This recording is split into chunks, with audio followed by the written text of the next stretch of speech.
ามาเลาะบึงธาตุหลวงเนาะบึงธาตุหลวงมีคนมาคอมเมนต์ว่า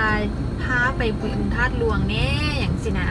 วันนี้ก็เลยมีโอกาสได้พาไปเนาะเดี๋ยวสิพาไปเบิ่งว่าบึงธาตุหลวงนี่ก็เจ้าเฮ็ดใหม่ในทางจะงามเนาะจะงามหลายก็เจ้าหากับเฮ็ดใหม่ทั้งหน้าเขานี่แหละสิพาไปเบิ่งว่ามัน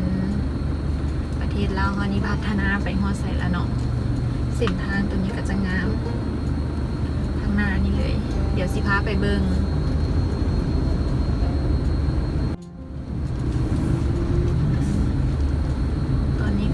อยู่ไฟแดงเนาะเขาสิไปซื้อบึงธาตุหลวงเนาะในเส้นทาง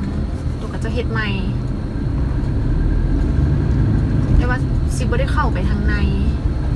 แต่สิพาขี่รถเลาะแถวเขียมทางเนาะ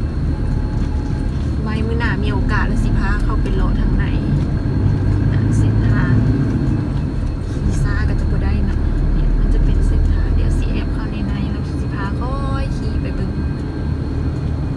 มันก็สิเป็นประมาณนี้เนาะคอยขี่ไปเนาะเส้นทางมันก็จะเป็นอันนี้เส้นทางก็จะทางพุ่นจะขี่ไว้เนาะเขาสิแอบเข้ามาจะขี่ซาๆเอาสิให้เบิ่งเพราะว่าขี่ไว้หลายมันสิบ่เห็นวิวเนาะเขียมทางก็ขึ้นก็จะปลูกต้นไม้อันนี้ก็จะเป็นตึกของเองบ่จื้อแหละเอาถนนนี้ต่อเนาะนี่ก็จะขี่บึงธาตุหลวงก็จะอยู่ทางมันจะมีทางเข้าไปเนาะแต่เราก็สิบ่ได้ไป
มทางนี่ก็จะมีห้างคือเก่าอะไรเนาะ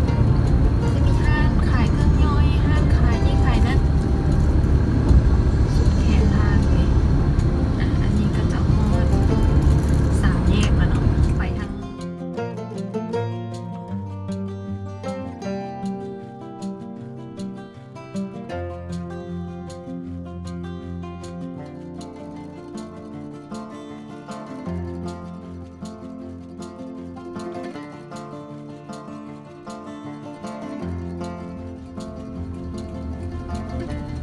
สามแยกมันก็ขามยากเลย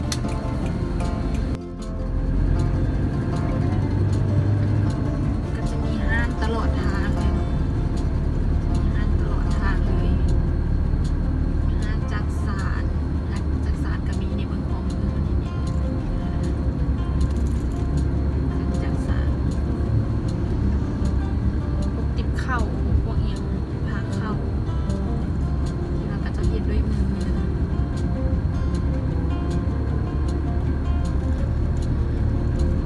แล้ววันนี้เราก็เข้าสู่หมอขัวเนาะที่ว่าอ้อมตลาดหมอขัวมา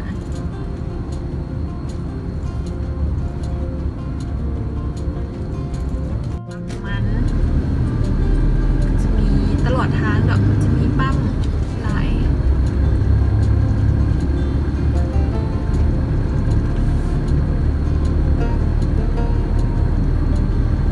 จะมีห้างมีอย่างต่างๆ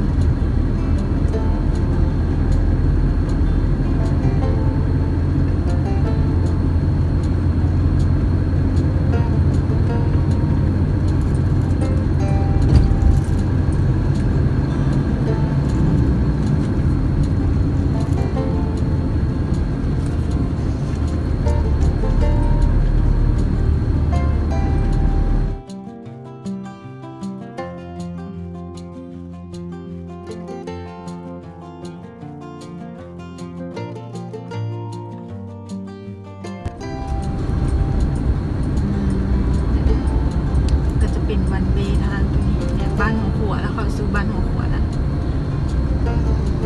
สำหรับบ้านหัวขัวกันเนาะนี่สิเรียกจะบอกไปก็จะห้องบ้านหัวขัวเนาะตัวนี้บ้านเนี่ยแคมทางนี่ยามหมากไหมนี่เพิ่นจะสมัครใส่รถอันนี้มาขายคือยามมะเกียงก็จะเต็มอันนี้ยามหมากนัดเนาะเพิ่นก็จะเอาหมากนัดมาขายเนี่ยเป็นห้างหมากนัดหลายได้นี่ยามหมากนัดหมากงูบอกสุดเมื่อกี้หมากงูยามนี่ก็เป็นยามหมากนัดเพิ่นจะใส่รถฮอนไดเนี่ยเต็มเลยนี่แถมทางนี่ก็จะเป็นหมากนัดมีทุเรียนนำนี่ทุเรียนนำโดยสำหรับมื้อนี้ก็เอาสำนี้เนาะเดี๋ยวมื้อหน้าสิพาไปบนใดพากันติดตามเด้ออย่าลืมพากันกดไลค์กดแชร์กด Subscribe เพื่อเป็นกำลังใจให้ซ่องเฮานี่เด้อเราลองชาแนลบ๊ายบาย